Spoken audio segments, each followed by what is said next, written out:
अरे जय जोहर का नारा है, कुछ तो करो जवानी में। कह सकते हो आप गुजरात वाला, ऐसा लग रहा है।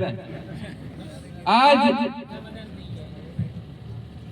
बाल चितरिया डड़वा गांव में हमारे जो शहीद हुए हैं उन क्रांतिकारी वीरों को शहादत देने के लिए गांवों गांवों पालो पालो से आए हुए मेरे वडील साथी माता बहने सबको खेरवाड़ा की ओर से आपको जोहार।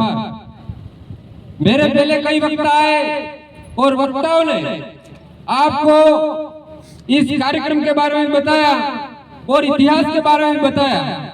मेरे से पहले लट्ठा जी आपको बता रहे थे कि मोतीलाल जी तेजावत का नाम बता रहे थे, यानी हमारे पूर्वजों का नाम कहीं नहीं दिखता है हमको।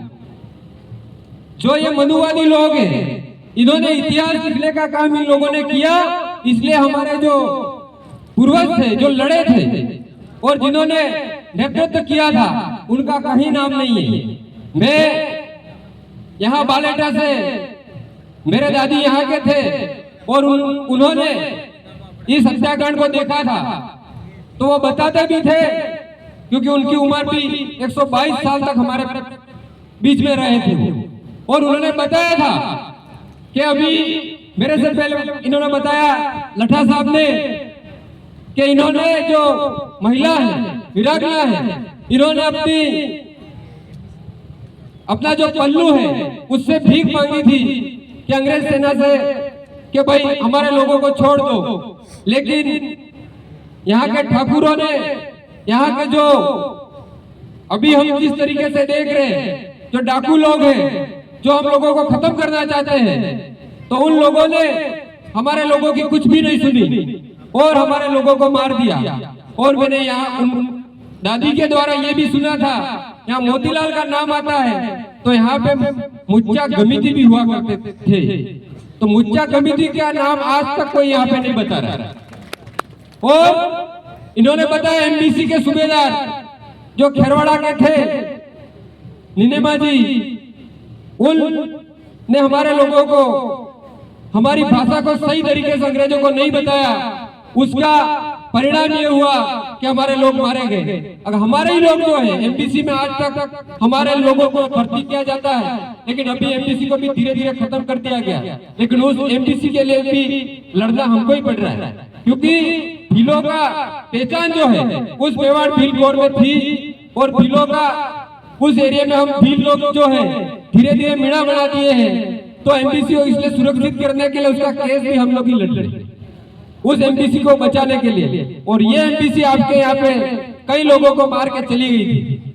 इसलिए मेरे से पहले जितने भी वक्ता आए उन्होंने हमारी संस्कृति, परंपरा, रीति रिवाज की भी बात की। आज मनुवादी लोग आदिवासी को वनवासी बनाना चाहते हैं और वनवासी से सीधा स्वर्गवासी बनाने की तैयारी कर रहे हैं। और हमारे लोग जो है, जो पढ़े लिखे लोग हैं, वो सबसे ज्यादा उसके शिकार हो रहे हैं। हम देखते हैं हमारी शादी ब्याहों में धीरे धीरे मनुवादी जो हमारे घर में जो घुसपैठ कर रहे हैं, वो शादियों के माध्यम से, चाहे हमारे मकान हमारे बन रहे हैं, लेकिन पूजा के नाम से ब्राह्मण धीरे धीरे हमारे घर में एंट्री करता है और हमारे बच्चों का जो दिमाग है उस दिमाग के अंदर भी मनुवादी जो विचारधारा है वो स्कूलों के द्वारा और सब तरीके से हमारे लोगों में भर दी जा रही है। इसलिए हमारे बच्चों को हमें हमारी जो आदिवासी की जो संस्कृति है, जो परंपरा है, जो रीति रिवाज है, उसको जिंदा रखने के लिए हमको हमारे घरों से आज ही स्टार्ट करना पड़ेगा कि हमारी संस्कृति, परंपरा, रीति रिवाज क्या है। कई लोग कहते हैं, पढ़े लिखे लोग ज्यादा कहते हैं ये लोग परंपरा रीति रिवाज कर रहे हैं और हमारा इनका उल्लू सीधा कर रहे हैं, इस तरह की बात भी करते हैं। आप लोग, हम लोग पहले सामाजिक रूप से जन जागरण कर रहे थे, लेकिन इन लोगों को नहीं पचा। इन लोगों ने हम लोगों से डोजियार भरवाए, इन लोगों ने हमारे पे नक्सलाइट के आरोप लगाए।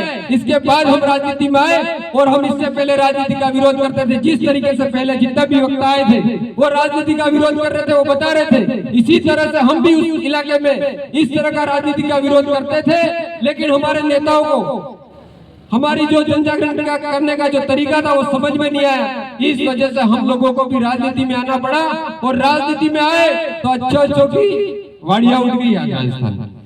जो भीलों के जो नेता थे वो काम आप लोगों को भी यहाँ पे करना पड़ेगा। हमारी संस्कृति, परंपरा, रीति रिवाज को जिंदा रखने के साथ साथ हमें सबसे ज्यादा शिक्षा पर ध्यान देने की जरूरत है। आज हमारे बच्चों को हमको अच्छी से अच्छी शिक्षा के माध्यम से आगे भेजने की जरूरत है। तो आप लोगों को अपने बच्चों पे ध्यान देना है। और आप जितने भी यहाँ पे लोग आए हैं, जब ये 1922 में 1200 लोग शहीद हुए, लेकिन यहाँ पे हम जो लोग दे रहे हैं वो 1200 लोग भी नहीं है। उस समय न फोन था, कुछ नहीं था। इसके बाद भी हमारे जितने भी पुरखे हैं यहाँ पे, ये पुरखे हमारी लड़ाइयाँ लड़ते थे और हमें कई हक अधिकार दिलाते थे। लेकिन आज हम देखते हैं कि हमारे हर फड़े में देखोगे आप 3 से 4 तरह की पार्टी वाले लोग मिल जाएंगे, अलग अलग विचारधारा को लोग मिल जाएंगे। हमारी विचारधारा को एक करके हमको आदिवासियों को एक होने की जरूरत है और एक जाजम पे नीचे बैठ गए। अभी कमलेश्वर जी बता रहे थे कि हम भील प्रदेश बनाएंगे, और भील प्रदेश तभी बन सकता है जब हम लोग सभी तरह की जो राजनीतिक पार्टियां उसको छोड़ के एक विचारधारा के नीचे आके बैठेंगे, तब जाके हमारा जो सपना है वो साकार हो सकता है। बाकी हम देखेंगे कि ये आगे बढ़ रहा है, उसको गिराओ। क्योंकि आजकल ये हमारे इलाके में हो या गुजरात में हो, कहीं भी देख लो, कोई आपका नेतृत्व कर रहा है, उसको स्वीकारने की ताकत किसी में नहीं है। हर कोई आजकल नेता बनना चाहता है, आज हर कोई राजकुमार बनना चाहता है, ये संभव नहीं है। एक इलाके में एक ही बंदा एमएलए बन सकता है और एक सांसद बन सकता है, लेकिन सबके मन में ये लड्डू फूटने लग गए कि मैं तो नेता बन जाऊं।